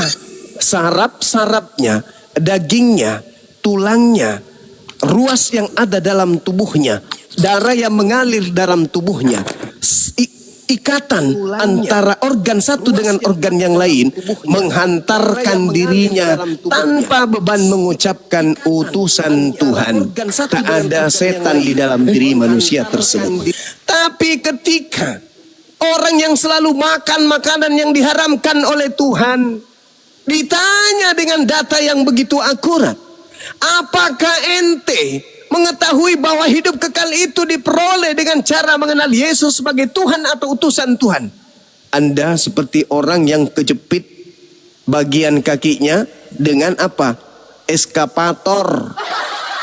Kemudian biji sakar Anda kayak disetrum listrik 2020 volt. Bingung. Mau jawab utusan, malu. Mau mengatakan Tuhan juga malu. Kenapa bisa demikian? Membentak darah Anda yang penuh dengan dosa itu. Makhluk gelap yang ada dalam diri Anda itu seketika berkata apa? Awas, jaga lisan lo. Awas, jangan asal ngomong lo. Jangan sampai lo keluar kata-kata utusan. Ku cekek leher kau nanti. Ku buat kau sembelit 3 bulan. Ku buat ucokmu tidak tegang-tegang selama setahun. Akhirnya apa yang dikatakannya? Tuhan Bang Suma. Kamu lebih tunduk kepada iblis daripada kepada diri lo sendiri. Makanya umat Islam itu diajarkan apa? Ya ayyuhalladzina amanu qu anfusakum wa ahlikum nara. Kenapa umat Islam itu disuruh menjaga diri dulu? Diri dulu. Karena kita harus menundukkan nafsu kita dulu. Baru menyelamatkan anak istri kita. Ini lu sekedar menyelamatkan diri lu aja nggak bisa. Paman, aku tanya sama lu. Hidup kekal lu kejar. Ya, Anda beragama karena ingin hidup kekal. Ya, Anda ke gereja karena ingin hidup kekal. Ya, kamu kebaktian karena ingin hidup kekal. Ya, kamu ke KR karena ingin hidup kekal. Ya. Oke, kalau gitu Yesus mengajarkan resep hidup kekal adalah mengenal dirinya sebagai Tuhan atau sebagai utusan Tuhan. Apa jawaban saudara? Utusan bisa. Awas kecongkel. Awas kecongkel. Utusan bisa, terus apa lagi? Tuhan bisa, Raja. Inilah yang Al-Quran tekankan. Jaga diri lo. Sedangkan kamu gak bisa menjaga diri lo. Gak bisa. Bagaimana mau menjaga keluarga lo? Gimana mau menjaga lingkungan lo? Gimana mau menjaga agama lo? Sedangkan menjaga diri lo sendiri kamu gak sanggup. Ya ayyuhalladzina amanu qu anfusakum. Belakangan wa ahlikum. Dirimu dulu. Nah sekarang Anda menundukkan diri Anda dari kuasa gelap aja tak sanggup. Padahal dalilnya jelas tuh. Umat Islam udah mulai tertawa tuh. Karena umat Islam ada Google, ada HP, ada internet, ada laptop. Dia baca kata Bang Suma. Di mana tadi? Yohanes 17:8. Hidup kekal itu adalah mereka mengenal Engkau satu-satunya Tuhan yang benar dan mengenal Yesus Kristus yang Engkau utus. Orang Kristen ditanya, Paman, aku mau nanya. Apa Bang? Yesus itu dikenal untuk memperoleh hidup yang kekal, kita harus mengenalnya sebagai apa? Sebagai Tuhan atau sebagai utusan Tuhan? Apa katanya? bisa utusan. Oh yes, terus bisa juga Tuhan. Masalah generasi hancur sudah, hancur sudah, hancur. Kalau untuk menundukkan diri Anda tidak sanggup, bagaimana Anda bisa menundukkan Bang Zuma? Ayolah saudara. Khutbahin tuh. Enggak. Jangan kenapa jadi gila. Saya kan yang banyak ngomong kan Anda. Anda kan cuma mendengar kenapa yang gila Anda. Kalau di TikTok kan nanggung Bang Juma. Beda Injilin tuh. Serahkan. Sekarang saya minta, tolong pendeta undang saya ke gereja berkhutbah. Saya datang. Wallahi saya datang. Kalau ada gereja secara resmi mengundang Bang Zuma untuk berkhutbah di gereja, wallahi saya datang. Demi Allah saya pasti datang. Silakan undang saya. Tentukan tema, saya akan datang berkhutbah di gereja. Nggak usah dibayar. Saya nggak usah dibayar. Perpuluhan itu untuk kalian aja. Saya datang aja saya tanpa membawa kitab, cukup saya datang. Tapi ingat, saya datang bukan kebencian. Saya datang untuk meluruskan, untuk memberitakan kebenaran kepada saudara-saudara saya yang saya kasihi. Saya kira begitu, sahabat-sahabat sekalian. Di tempat saya sudah hampir masuk jam 1 malah. Ya, mudah-mudahan apa yang kita sampaikan ini merupakan edukasi yang bermanfaat, khususnya kepada saya pribadi. Dan kalau ada kata-kata yang kurang berkenan, saya mohon maaf yang sedalam-dalamnya. Silakan diambil alih, sahabat saya juga sama-sama abangku. Mudah-mudahan ada ilmu yang bisa kita petik. Silakan dilanjut. Saya tetap di sini standby. Saya serahkan kepada Dinda yang lain, adik-adik saya untuk melanjutkan materi ini. Silakan, saya haus. Bang Juma, izin turun dulu Bang Juma. Iya, silakan. Assalamualaikum. Waalaikum.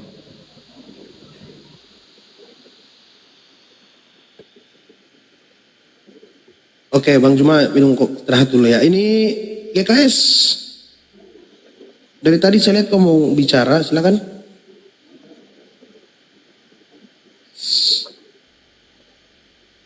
GKS. Wah, ketiduran dia kayaknya. IMAX Blues, selamat malam. Selamat pagi, IMAX.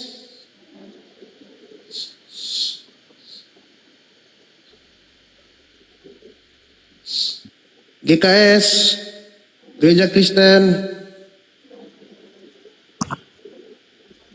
GKS.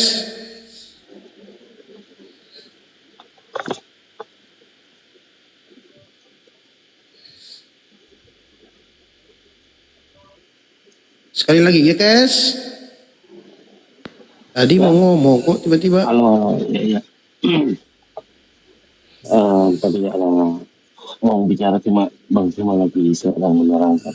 Saya cuma mau mengenai masalah yang Bang Zuma lakukan tadi.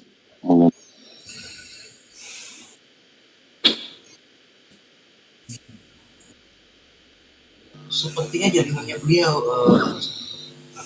Assalamualaikum warahmatullahi wabarakatuh, saudaraku. Waalaikumsalam warahmatullahi wabarakatuh. Joni.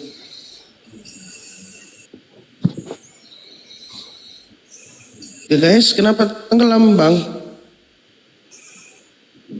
Oke, kita sapa Bang Bara. Bang Bara.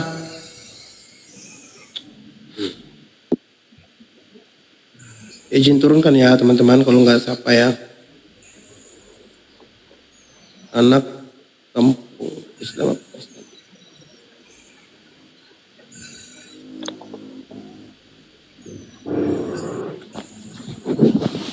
Udah ya guys, sudah siap?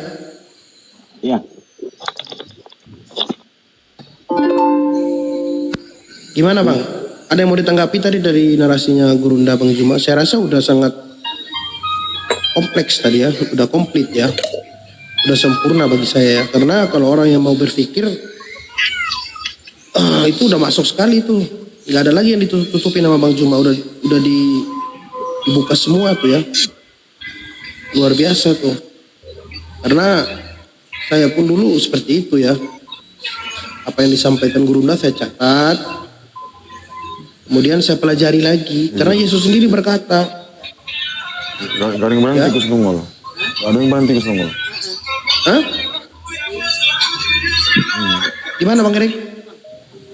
Iya. Sorry. Oh, GKS gimana GKS? Iya. Ya, saya rasa udah terang benerang ya yang disampaikan Gurunda tadi ya. Iya. Saya mau tanggapi Yang noise gimana? Pak. Ya, halo. Oh si Bram nih yang noise, sebentar Bang. Mute dulu. Oke, silakan Bang. Iya, yang saya mau tanggapi yang mengenai pertanyaan waktu awal-awal, yaitu mengenai perwahyuan pertama kali. Kenapa dia Jaringannya memiliki Kak. tenggelam? Jaringannya pada Bang Al. Oh iya, jaringannya beliau. jaringan mungkin ya. Ya. Bang, perbaiki dulu Bang jaringannya Bang. Jaringannya Bang Al nge-lag jaringannya. Jadi belum selesai ngomong sudah hilang di Kayaknya terima sama telepon awan. beliau. Ditutup sama awan. Terima telepon. Halo. Izin pamit Bang Al, Jumaku dan Bang Al. Ya, makasih. Ya silakan Bang.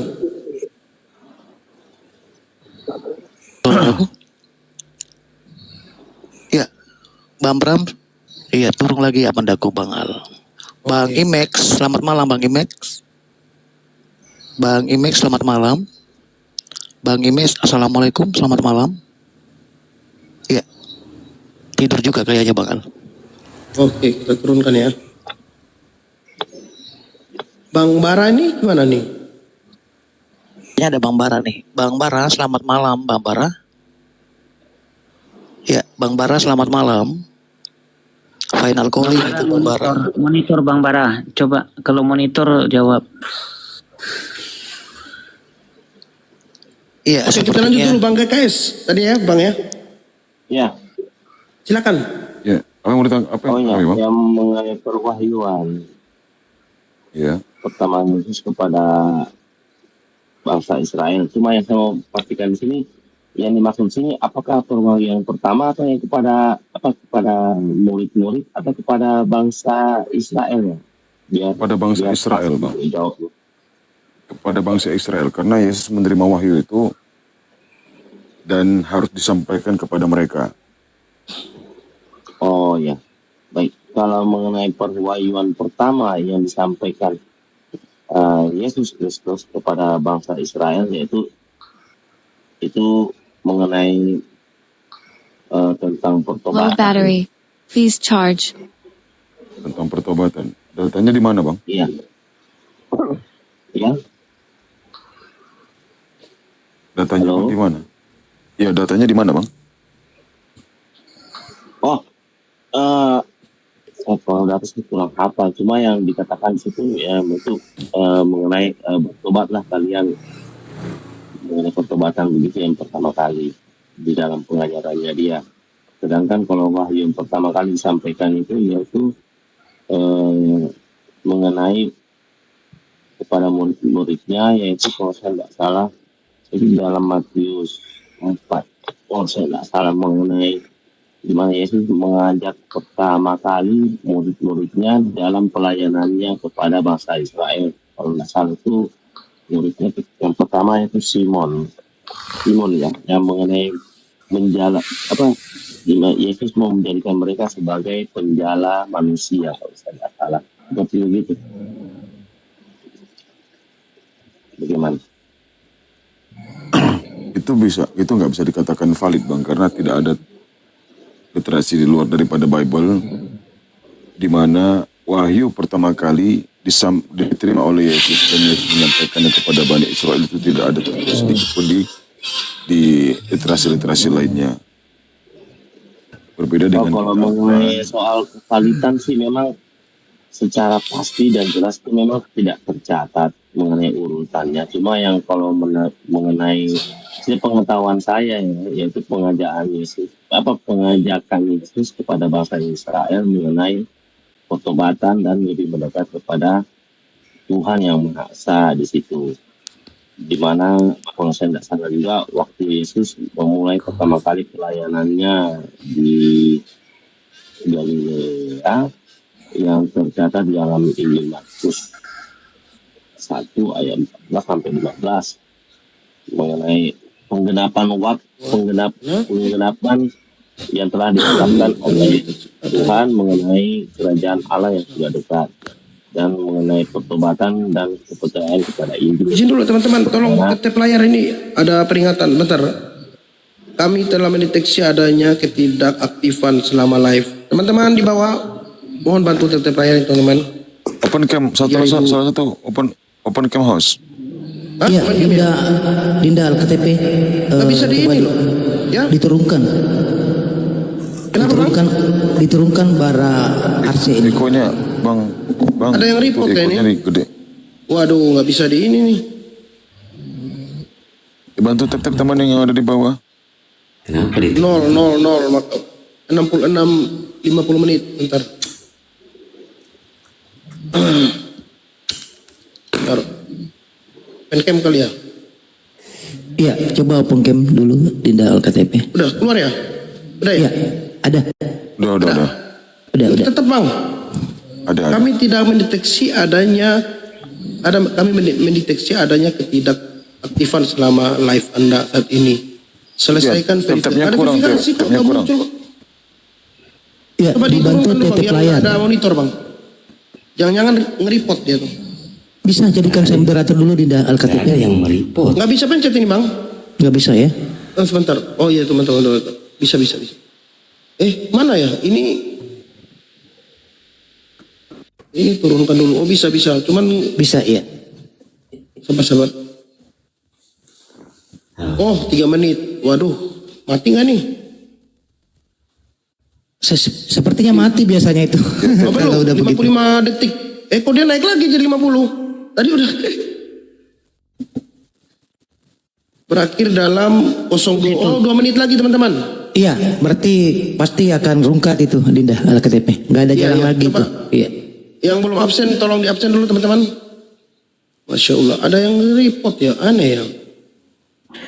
Iya, soalnya kalau Komal Bang Al ini sudah agak dibaca terus sama Oten nih untuk di report. Ini janganlah report Oten. Sering saya di report memang Komal. Iya. Udah, tap tuh. Komal edukasi ini untuk kalian. Jangan di report. Tap layar dulu teman-teman. Sudah bang, udah jadi moderator bang. Iya siap, saudaraku siap. Ya 1 menit lagi. Iya, mungkin kita istirahat barangkali Bang Erik, abadaku guru-guruku semua. Guru Bang Suma juga mungkin mau istirahat. Jadi untuk yang di bawah terima kasih banyak ya untuk saudara Kameranya muslim. nyala nggak bang? Nyala abadaku Bang Al.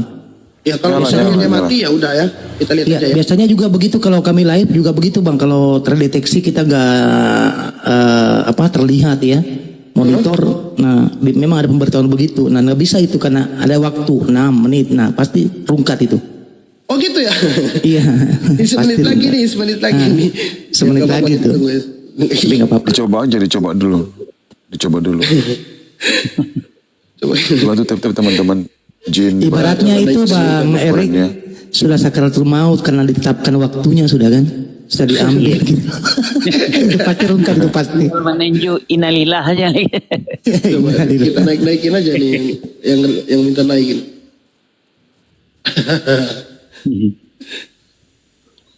Jangan report lah kawan-kawan di bawah. Tolonglah supaya aman kita berdiskusi, nyaman. Ini belum selesai diskusi sudah rungkat, nggak enak. Nanggung pembahasan. Soalnya tadi yang disampaikan Gurunda itu udah kena telak itu bang. Itu kalau main bola itu udah 100 bukan TKO ya, KO ya, sudah KO iya. itu. 10-0 itu nggak bisa dibalas itu. Sudah 10-0, waktunya sudah mau habis. Nah, jadi nggak bisa dibalas dia walaupun ada waktu tambahan nggak bisa lagi. 10-0 kok. Iya benar Bang Al. Ibarat sebuah persepaan bola gitu ya. Nggak ada salah untuk mereka bergerak baik di sayap kiri atau di sayap kanan gitu ya. Mereka hanya mampu terpaku sukma seperti itu. Sudah 10-0, waktu tambahan, dikasih waktu tambahan juga 15 detik, 15 menit, percuma lah. Percuma, iya, percuma. Itu udah mutlak itu, saudaraku Bang Al, pasti rungkat itu. Bisa loh. Bisakah? Alhamdulillah, Masya Allah. Oh bisa ya, Masya Allah ya. Bisa. Mungkin open cam kali ya. Dibantu di bawah, bantu kencangin tap-tap layar teman-teman, kencangin di Iya, bawah. open cam tadi Bang Erik Ini bilang, ada kok bisa ya Bang imbangnya Erik? Supaya Oh imbang berarti deh. pengalaman ini ya. Ini suatu pengetahuan juga ya. Open cam. Karena nggak ada aktivitas. Oh gitu ya, dari host ya Bang Erik ya. Iya. Host memang benar juga ya. jarak sekian harus ada bersuara sedikit. Siap. Iya, tandanya aktif itu, betul tuh. Biasa kalau terlalu lama host tenggelam itu cepat rungkat. betul. Oke teman-teman Kristen yang mau naik silakan. Kak Ical. Assalamualaikum warahmatullahi wabarakatuh. Waalaikumsalam warahmatullahi Jadi beberapa wabarakatuh. menit yang lalu tidak ada yang open cam, terus tidak ada yang yang like. Jadi komal itu dikira kosong, tidak aktif gitu. Iya. Iya, ada tamu Bang Klusik, izin saya sapa dulu. Bang XS, selamat malam, saudaraku. GKS tadi mana GKS-nya? Kabur dia. Gelincir ke bawah. Kabur tadi. Oh tergelincir. Mungkin di atas. Ntar kita lihat. Iya, Bang XS, selamat malam. Assalamualaikum kalau Islam, saudaraku. Kristen, Bang, Kristen. Oh ya, Kristen ya. Selamat malam Bang XS, monitor. Kenapa jadi redup ini Bang S? Oh iya, selamat malam, baik. Izin abang-abangku, saudara-saudaraku, aku menjelaskan apa yang sudah disampaikan oleh Gunda kami. Yang disampaikan oleh Bang Suma tadi, ya ibarat bom nuklir ya, sudah rata. Tetapi Allah masih punya kekuasaan masalah tentang hidayah. Faman yuridillahu ayyahdiyahu. Barang siapa yang Allah kehendaki, dia akan mendapatkan hidayah. Nah, ini kan mutlak kekuasaan Allah jatuhnya. Walaupun sudah sekian lama Gerunda kita menyampaikan kepada Oten, sudah mutlak kebenarannya. Nah, disinilah Allah memang benar-benar punya kehendak atas segala sesuatu. Faman yuridillahu ayyahdiyahu. Barang siapa yang Allah kehendaki, dia akan mendapatkan hidayah. Yashrah sadrahu lil Islam. Dan apabila Allah kehendaki, dia akan membukakan dadanya untuk menerima Islam. Ya, setelah disampaikan sama Bang Suma, kita kembalikan kepada Allah. Semoga Bang tadi itu dapat hidayah Allah. Amin ya Rabbal Amin.